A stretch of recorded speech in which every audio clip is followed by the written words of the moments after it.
주변의 법률산책 주상한 변호사입니다. 오늘은 공사소음 진동 피해를 입은 아파트 주민의 법적인 대응 방법에 대해서 이야기해 보겠습니다. 소음은 그 정도에 따라 청력장애, 대화방해, 업무 수행 능력 저하, 수면방해, 불쾌감 등 인체에 나쁜 영향을 미치고 거주하는 곳에 소음이 심하면 고혈압 등 질병 가능성도 높일 수 있습니다. 사람이 소음이 완전히 없는 곳에서 살아갈 것을 기대하기는 어렵지만 일상생활에서 참을 한도를 넘은 소음 피해에 대해서는 법적인 구제를 받을 수 있습니다. 이 정도는 한강이 보이는 고층 아파트에서 거주하고 있었는데 언제부턴가 근처에 있는 아파트 공사 현장에서 소음이나 진동의 정도가 점점 심해지고 있습니다. 여름에 창문을 열어두면 무언가를 두드리고 깨지는 소리가 심하게 들려서 일상적인 대화가 불가능하고 도저히 견디기 어려울 정도입니다. 공사장에 찾아가서 현장 소장 김기중에게 소음이 너무 심하다고 항의를 해보았지만 개선해 주겠다고 말만 할 뿐이고 아무것도 해결되는 것이 없습니다. 이 문제 해결을 위해서 누구에게 무엇을 어떻게 해야 될지 모르겠고 소음이 24시간 계속 발생하는 것이 아니라서 이것을 어떻게 입증해야 하는지도 모르겠습니다. 이 정도는 공사 소음 문제를 어떻게 해결할 수 있을까요? 첫째로 구청에 민원을 제기해서 소음 문제를 시정해달라고 요청해 볼 수 있습니다.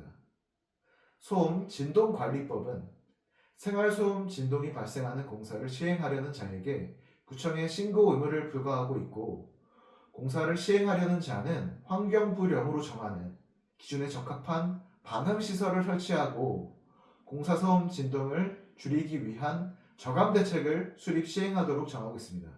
또 구청장이 소음 진동 규제 기준을 초과한 자에게 공사장 폐쇄 등 명령을 내리거나 과태료를 부과할 수 있어서 위와 같은 민원 신고만으로 문제가 해결될 수도 있습니다.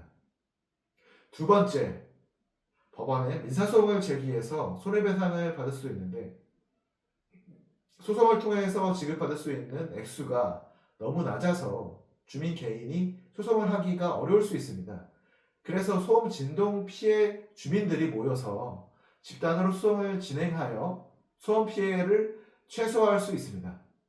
입주자 대표회의에 손해배상 채권을 양도한 후에 입대의가 소송을 진행하는 것이 효과적입니다. 소송에서 소음 진동 피해를 입증하려면 별도 감정이 필요할 수 있고 감정료가 소요되는 문제가 있습니다. 소음 진동 관리법은 구청장이 공사장 소음 측정기 설치를 권고할 수 있도록 정하고 있어서 구청에 민원 신고를 해두면 구청이 한 소음 측정 자료를 증거로 제출해서 감정료를 아낄 수도 있습니다. 셋째로 소재기 전에 먼저 입대의가 시공사나 발주처에게 내용 증명을 보내서 소음 진동 피해에 대한 구체적인 배상을 요구해 볼 필요가 있습니다. 시공사나 발주처 입장에서는 소송에서 패소할 가능성이 있다면 합의를 할 수도 있게 됩니다. 소송을 제기해서 승소 판결이 확정되고 강제 집행까지 완료하려면 상당한 시간과 비용이 소요될 수밖에 없습니다.